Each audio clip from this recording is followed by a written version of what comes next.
Arctic. Okay. Picture this. Imagine there's like beautiful skies and mountains. There's polar bears too. And when you close your eyes, there's nobody else except you and the earth. Imagine giant icebergs floating around everywhere. Imagine that when you look around you, you see mountains with snow-covered peaks and the crystal clear water. Where the energy is so raw and so powerful, and it makes you want to act. You have to see it for yourself and don't get caught up like in taking pictures and stuff. Like just look at it and live in the moment. And the sense of scale is enormous. It's incredible. There's mountains, there's animals. Imagine history.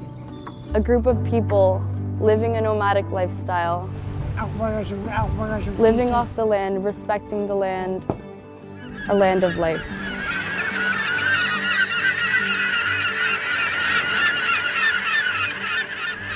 Now imagine you hear nothing. No cars, no airplanes, just silence.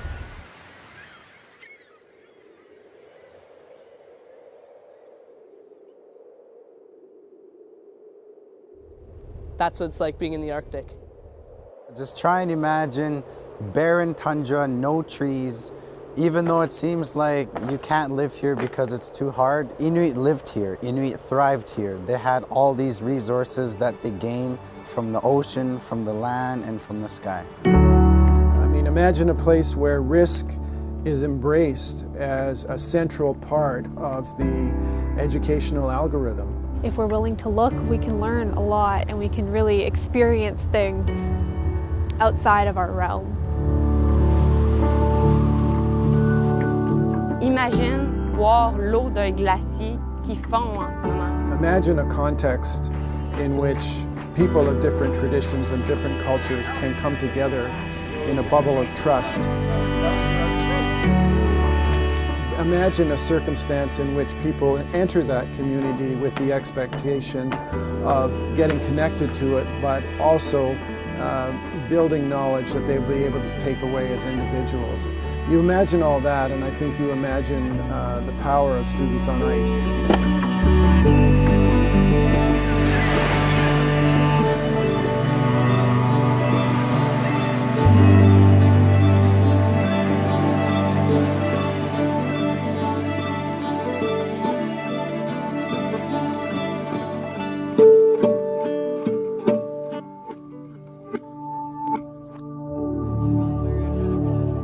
I came into the trip not knowing what to expect, not quite knowing what I liked, what subjects I really am interested in. And when I got on the ship here, I thought I had an exact idea of what it is I wanted to do in life, where I wanted to go. I don't really work well with expressing myself to people. Like it take a long time, maybe even years.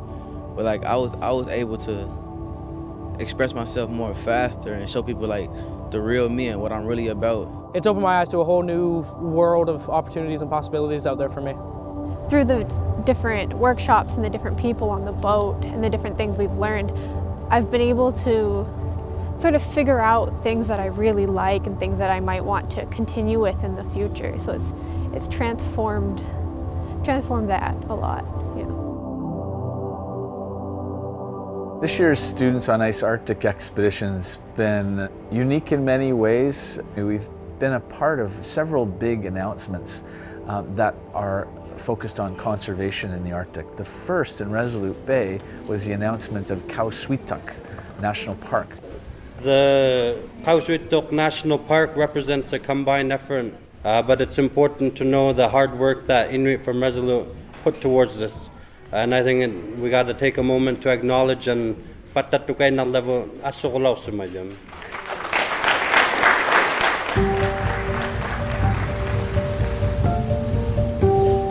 After leaving Resolute Bay, our real journey began. We set off into Lancaster Sound And a big part of the first half of our journey was really focused on different aspects of Lancaster Sound. We went to Prince Leopold Island, which is a migratory bird sanctuary home to thousands of thick-billed murres and kittiwake. Look at this guy right here. Pretty amazing. This protected area here is great for the birds that are living right here in the area, but if you really want to protect the species as a whole, we need to consider protection of a broader area. So all of Lancaster Sound is important for these guys.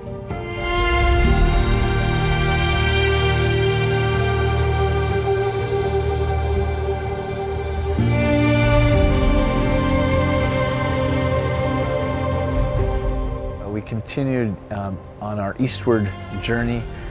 We got to a place called Croker Bay, which has this huge glacier coming off the Devon ice cap, and that was a great opportunity to explore climate change.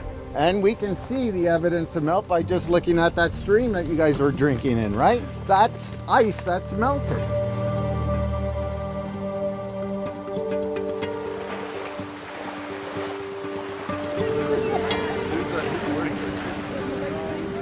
Today is a very important and significant day for Inuit as well as to the world because of the profound significance of Dadlaqutiyupimanga. When we arrived to Pond Inlet, we went directly to the community hall to be part of quite a historic moment. I am just so thrilled and proud that we have reached an agreement with the Kikitani Inuit Association and the government in Nunavut to create the final boundary of a massive new national marine conservation area in Dadlaqutiyupimanga. It's the biggest marine protected area in Canada now, and for a country like Canada, who is really an ocean nation, it's absolutely a necessary step. The protection of this entire area is very crucial for the health and vitality of Inuit in the high Arctic. The communities, they depend on the wildlife that springs from the waters. With this announcement, there will be no drilling here, no exploration, no seismic testing, which is really a big deal. Now we're entering into an impact and benefit agreement. We are now taking part in the management of our wildlife and our environment, and this is another step towards regaining what we have lost over the past 100 and 200 years. It was also the converging or coming together of the Canada C3 expedition and Students on Ice. To see it actually happen was pretty amazing.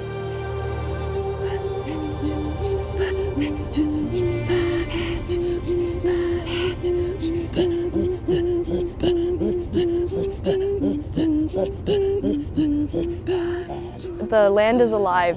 You step on the tundra and you get hit with the smell, and it brings me back to home.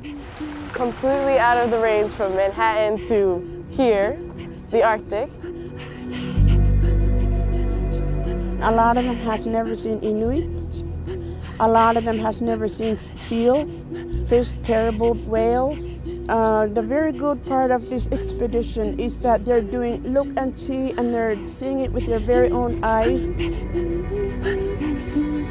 My favorite things that I've learned is some of the plant knowledge that the Inuit have. So I did a workshop where I learned what plants were edible.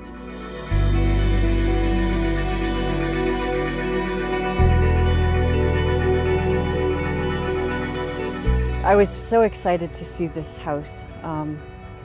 I've never seen such intact house with all the layers. It's a great example of a Thule house. And to have the students helping out and recording the site, they've never done that before.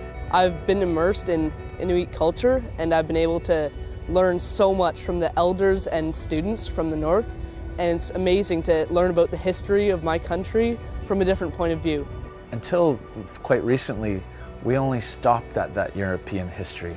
We talked about Franklin and the explorers, but now we're going much deeper, recognizing who the true explorers of the Arctic are and have been, and that's the Inuit and the Thule and the Dorset. I was skinning the seal, and that to me, it really made me feel proud to be Inuk. I haven't been that proud before in my life. It's a very beautiful, unique, strong culture. It's part of the land. It's not something I ever acknowledged, and it wasn't literally until this trip, until I decided that I was going to allow myself to be a part of that. So I would say reconciliation is really, really for myself. My biggest dream is that we ensure that our youth are so proud of who they are, that in 5 years, 10 years, when we all get together again in a situation like this, the conversation isn't anymore about how do we empower youth. It's how do we take our pride and take our tradition, and how do we adapt that to this lifestyle that we now live. Like, to me, that is reconciliation. You can only go as far forward as a country as you're able to look back. We're learning about the relocation of communities in the Arctic. We're learning about what residential schools meant, but also we're learning about how there's a lot of hope. Can we just have one massive standing ovation for our Pond Inlet friends, you guys?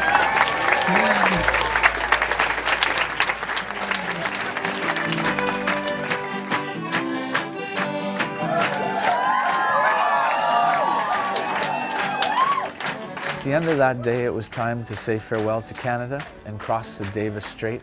It was a good crossing to Greenland, and our first stop in Greenland was in Uummannaq.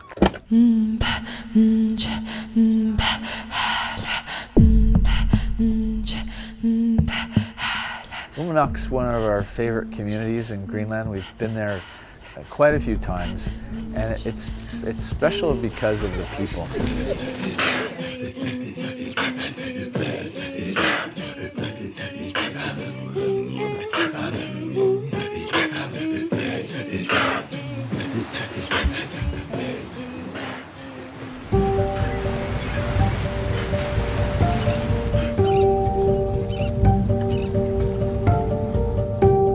We're at the Jakobshavn ice fjord. The Jakobshavn glacier itself is a good 40 kilometers upstream from this point. What's unique about it is that it's one of the fastest flowing outlet glaciers in the world.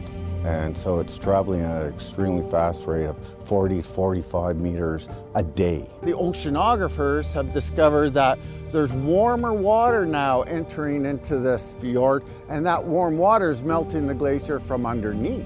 If you take all of Greenland's ice melt, it's probably contributing something to close to 2 millimeters per year to sea level change. Before the expedition, I found that I knew there were problems in the world, and I knew there was lots of stuff I was already trying to do, but it all felt very disconnected. It was more like, I'm doing this because it's good. But after being here, I feel like I have more of a sense of purpose. Climate change isn't just something one person faces, it's something the world as a community faces, and we need to deal with it as a community. I think I'll definitely be changed. I think I'll be more motivated to spread this awareness of all this sea ice melting and the glaciers melting. I think that it'll help me to become a new person and help the environment more. After the trip, there's a whole other adjustment that, sometimes I get a glimpse of that big sea change in a person's life. And that's a really important aspect of this trip, that people do change. Everyone's walking a different road. Everyone's growing too fast. What's the future hold? The great unknown. To move on, remember the past. I would say that I don't think you learn anything while you're sitting in the kind of comfortable middle of what you know. When it's difficult, when it's windy, when it's howling, when it's buggy, when you're tired, when you're cold, all of those miseries, I think, allow you to reach deeply into your bag of possibles. And so it's about a journey. In some cases, it's a journey through a canvas, or it's a journey through a photograph, or a journey through a song. And that's what this journey is about. It's about producing happy memories. It's how you heal and develop a positive bias, which is a refuge and will stay a refuge for you for the rest of your life. The ship allows people to come together, but then to go home, I think, in some ways enriched and hopefully transformed by the process of the journey that they've encountered as part of Students on Ice. Our stories grow. I've been searching, trying to find my place in this change. I've been searching, trying to find the way we can change. We can find a way to get back where we came from. Hand in hand we can find a way to get back where we came from. Hearts to